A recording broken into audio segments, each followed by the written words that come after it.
Estamos de volta com o Game Shark de Star Wars Jedi Fallen Order. A nova geração de consoles trouxe o SSD, que permite o processamento de até 2 cenas ao mesmo tempo. Fallen Order saiu para a antiga geração de consoles e ainda não contava com o poder do PS5 e do Xbox Series X. E aí, talvez por isso, uma referência aparentemente simples aos filmes custou a ser adicionada ao jogo. A transição clássica entre cenas nos filmes de Star Wars, em que uma imagem vai se apagando enquanto outra surge na tela, entrou em Jedi Fallen Order após meses de trabalho dos desenvolvedores. Ao site PC Gamer, o designer técnico de Fallen Order, Brandon Kelch, contou que reproduzir a transição dos filmes exigiu que o game renderizasse 2 cenas em ambientes diferentes ao mesmo tempo. Inicialmente, o jogo faria a transição entre imagens estáticas, mas a pausa estava sendo facilmente percebida e por isso foi descartada. Star Wars Jedi Fallen Order foi lançado em novembro de 2019 e, apesar das críticas positivas, ficou de fora do The Game Awards daquele ano. O jogo não foi disponibilizado para os jornalistas testarem antes do lançamento, ficando próximo à data limite para os títulos entrarem na disputa da premiação. Ignorado no TGA de 2019, o jogo se tornou qualificável para 2020, mas a distância entre seu lançamento e a nova edição da premiação, na prática, fez o jogo ser esnobado novamente. Fallen Order foi indicado a melhor jogo de ação e aventura em 2020, mas perdeu o prêmio para The Last of Us Part 2. Apesar do sucesso, Star Wars Jedi Fallen Order não tem nenhuma sequência confirmada. Alguns rumores apontam que a Disney ficou feliz com a recepção do jogo e que a continuação é inevitável. A EA também confirmou que o título é o primeiro de uma nova franquia de Star Wars. No entanto, a gente ainda não tem pista se uma eventual sequência seguirá os próximos passos de Cal Kestis. O que a gente sabe é que a Respawn atualmente pode estar trabalhando em uma nova propriedade intelectual que não tem nada a ver com Star Wars. A empresa revelou uma vaga de emprego que indicou essa possibilidade. E além disso, a equipe continua investindo nas atualizações e eventos de Apex Legends. Star Wars Jedi Fallen Order não somente se passa depois do episódio 3, como faz referências e adiciona novas coisas ao cânone da franquia. E olha, fica o aviso, a gente vai citar alguns spoilers leves, mas nada grave. Vilões do game, os Inquisidores fizeram sua estreia na série animada Star Wars Rebels. O grupo é formado por alguns ex-Jedi ou ex-Padawans que sobreviveram à ordem de eliminação de todos os guerreiros e se aliaram ao Império. Corrompidos pelo lado sombrio, os Inquisidores perseguem outros Jedi em Rebels e o próprio Cal em Fallen Order. Outra referência a Star Wars Rebels é o antigo mestre do protagonista do game. Jaro Tapal é um Lazat, raça de Zib de Rebels. O mestre Jedi que dá a vida para salvar Cal ainda usa uma armadura que lembra de Obi-Wan Kenobi em Clone Wars.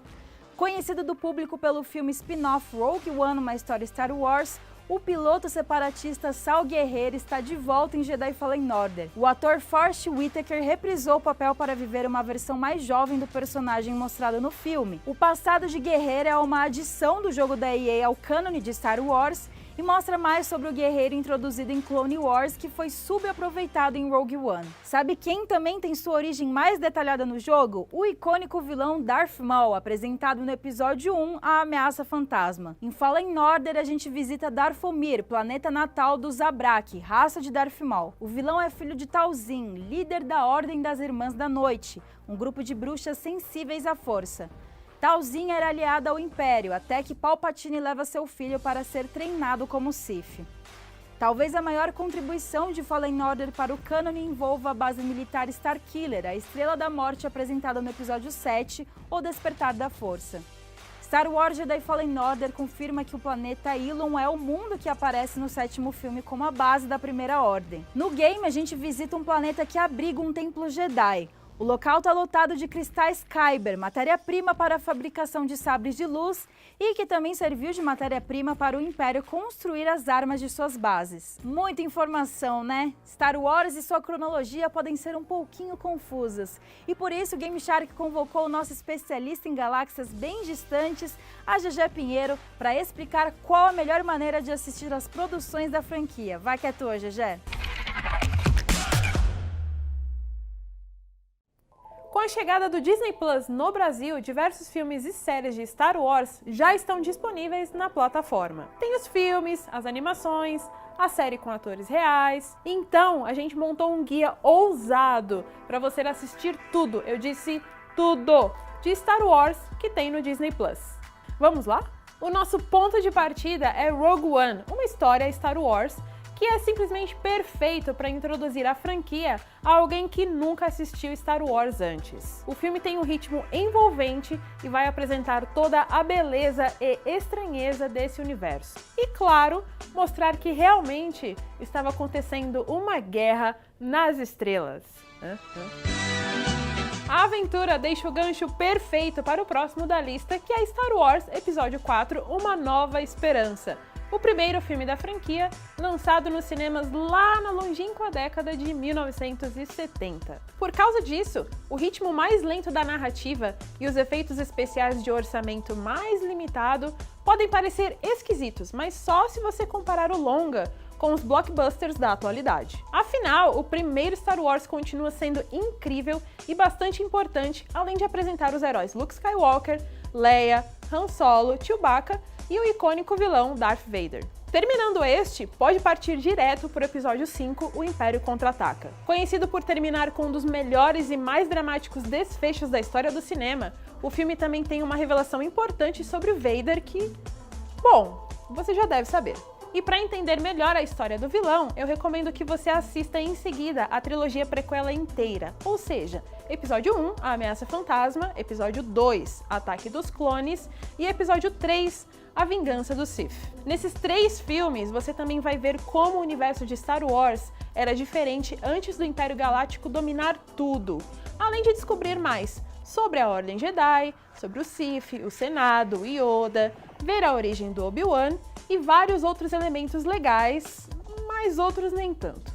Agora chegou a hora de ver a conclusão da história do Darth Vader. Por isso, o próximo da lista é o episódio 6, O Retorno de Jedi, que encerra a trilogia clássica e mostra o desfecho da batalha da Aliança Rebelde contra o Imperador Palpatine, além do triunfo dos Jedi sobre o lado sombrio da Força. Mas antes de embarcar na trilogia sequência, vale dar uma parada em algumas obras mais leves e que expandem um pouco mais o universo da franquia. Um bom começo para essa transição é Han Solo, uma história Star Wars, que, convenhamos, não é um bom filme, mas vale se você quiser saber as origens do Han Solo e como ele conheceu o Chewbacca. Em seguida, vale dar uma conferida nas séries animadas Star Wars The Clone Wars, que se passa entre os episódios 2 e 3, e Star Wars Rebels, que acontece entre os episódios 3 e 4. Se prepara que tem muita coisa legal aqui. Encarou todas as animações até agora? Então vamos voltar para os personagens de carne e osso. Nosso próximo da lista é The Mandalorian, que serve para você ter uma noção de como estão as coisas depois da derrota do Império Galáctico após o retorno de Jedi. Além, é claro, de conferir o incrível, o único, fofo e queridíssimo Baby Yoda. Agora, depois de preparar bem o terreno, é chegada a hora de conferir Star Wars Episódio 7, O Despertar da Força, o primeiro filme da trilogia sequência e o nosso próximo da lista. Aqui vemos a galáxia 30 anos depois de O Retorno de Jedi. Mas, mesmo depois de o Imperador Palpatine ter sido destruído, um novo perigo surge, a Primeira Ordem. Felizmente, temos novos heróis dispostos a deter esse mal, como a jovem catadora de sucata Rey, o Stormtrooper desertor Finn e o piloto e membro da Resistência Poe. Em seguida, pode fechar com o episódio 8, Os Últimos Jedi, e o episódio 9, A Ascensão Skywalker, que concluem a grandiosa saga da família Skywalker. E assim, eu sei bem que a Ascensão Skywalker dividiu muitos fãs, mas independente de você gostar ou não desse filme, veja depois a série animada Star Wars Resistance. Aqui você vai conhecer mais sobre alguns personagens da trilogia sequência e, claro, vai tirar um pouco do gosto ruim da boca caso não tenha gostado do último filme. Pronto, acabou a maratona. Agora a gente quer saber quais são os seus filmes e séries favoritos de Star Wars. Diz aí pra gente nas redes sociais usando a hashtag MultiversoLoading. E vocês aí do estúdio, falem pra gente também. Agora que você tem uma lista de filmes pra ver, o Game Shark de hoje vai ficando por aqui. Fiquem agora com mais geek e que a força esteja com vocês. Amanhã a gente tá de volta. Beijos!